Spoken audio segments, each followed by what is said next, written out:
sababu ya nafasi ya kazi ya watoto wetu. Ten jodong luo e kaunti ma Mombasa osiro okang' mar piny owacho mar keto chenro mar gero hembko moyiedhi e liend manosenindo Raila Odinga magikone en ruodh oganda luo. Magi eki ne giwacho e seche ma bende chenro mar kowo ringre rawera mayande notelo ne jopuonjre e mbalariany ma Mombasa Elvis Otieno ne ochakore ayanga e kaunti ma Mombasa. Jojaoko nigi ler kowuok Mombasa. Duol mar jodong luo kadhodh nam chumbi motelne kod jaduong' James Obara Kings ne jobagoromo e hall mar Tom Mboya kuma ne gisiro chenro mar piny owacho gero hembko moyiedhi e liend mosenindo migosi Raila Odinga. E twak margi ne gikoni en midhiero ni pogruok medo nyiedhore e kind onagi nikech weche mag siasa, ka kwayo margi en ni onagi duto to chutho jotelo onego hore mos. Mor maduong' kane wawinjo ni sirikal osekawo kaka gidhi gero hembko mar jaduong' Raila Odinga. Wahero gino kendo wakwayo sirikal no gere obed hembko mapok nonenore e piny ka. Nikech Raila Odinga ka Nyasaye nokawo nowe kanyocha wariwore maber ndi.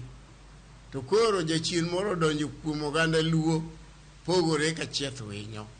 Ok wabidhi maber, omiyo nyaka wapar diriyo politicians, siasa madwa pogo oganda luo e piny luo ka ok ber.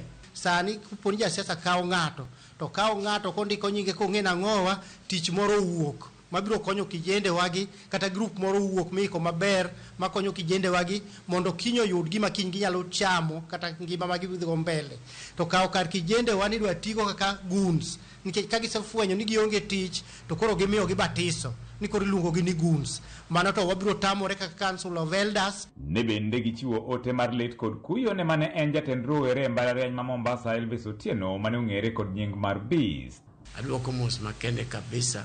Kendo ganda luma Mombasa ung'e kendo ging'e kabisa nwaweto wuoyi maratego mane pod tin kendo ne en gi future nyime kanyo manyalo konyo gondawa ka Nyasaye nomede ndalo. Elvis ne en leader mane wateg me mbele ka ni nyalo konyo joluo mbele ka kaka nyo en ne nyathi wuok maber kabisa, no luoro ji, no tiyo maber, no ne nyathi maber kabisa mane wan godo gi lengo kabisa. Kamati moyiedhi e tayo chenro no motelne kod Victor Abayo ne okoni chenro duto osepangi kendo dhi nyime. Kwadwa kawo thuolo ni kaka ker mar Technical University Mombasa mar rwako duto te e chenro mar misa mabiro timre 29 ma en tich adek wik mabiro ni mondo uchung' kodwa kanyachiel. Wabiro bedo kod misa kochakore saa 4 kendo wabiro bedo bende gi body viewing.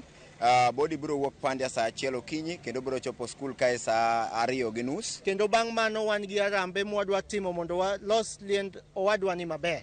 Mae Tom Mboya makoro nyocha wan go ka. Manyocha dhi oriwo oganda maka uneno jodala wa to ong'e kamora mora to nyathini nyocha kutieko university kae.